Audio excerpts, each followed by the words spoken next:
Hi there. This is Bob Connors, the superintendent here in Bozeman, and I want to visit with you about a couple ballot issues we'll have on the May 5th, 2020 school election. The two things that we're going to talk about are the trustee election and then our transition levy. The trustee election is for two positions on the board. They're for 3-year terms. This year, Trustee Greg Neal and Trustee Heidi Arneson seats are up for re-election, and Trustee Neal has filed to run for his seat, and Trustee Arneson will not seek re-election. Currently, we have 3 candidates for the two positions: Kevin Black, Greg Neal, and Brian J. Page. These are very important to our district. They are the ones that set policy and allow us to function as a school district, and it's a very important position. So please think through these two people and help us choose the correct ones. Thank you. The transition levy. Montana school districts are funded based upon enrollment, not the number of buildings in the district. As a result, the economics of scale of our district has enjoyed with one large high school will cease when Gallatin High opens. The district's challenge now is to meet the community's educational expectations at 2 campuses rather than 1, without additional operating funds. The district has been preparing for this challenge since the voters approved the second high school in 2017. Since that time, the board has adopted conservative budgets, saved remaining funds for this transition period.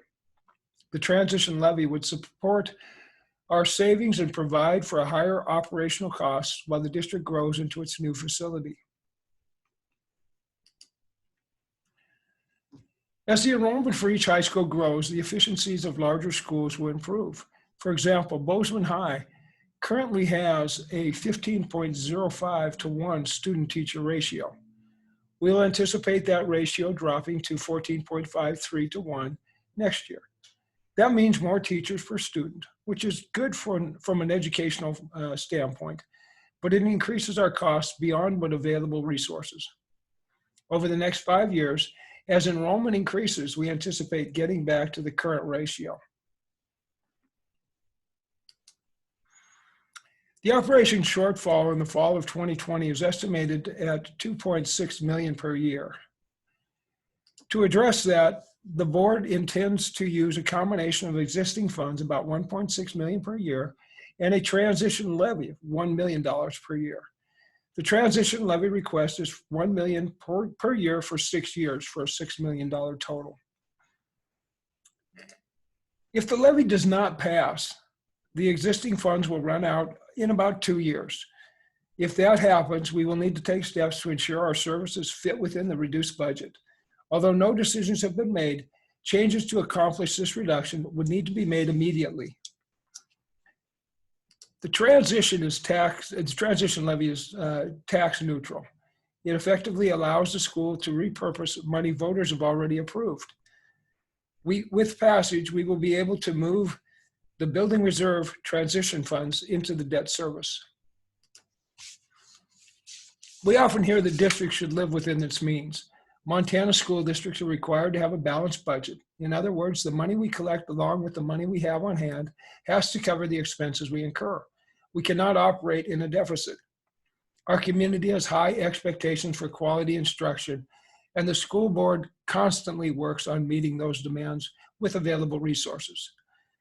The district's finances remain in excellent shape, and we have to set aside money for opening the new building. The construction of Gallatin High School is on time and well within budget, further demonstrating our commitment to living within our means.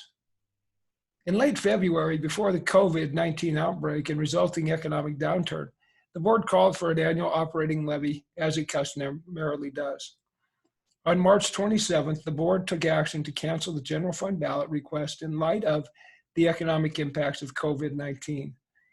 While the levies are needed, the district has one-time funds available to continue our current service offerings next year.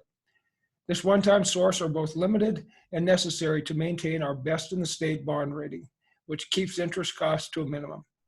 So they are not a long-term solution. As a result, the trustees are likely to resume annual general fund operating requests in the future. If you have any questions about the ballot or issues or anything about the district, please send an email to myself, Steve Johnson, our Deputy Superintendent in charge of operations, or Mike Waterman, who is our clerk. Thank you very much. Have a great night.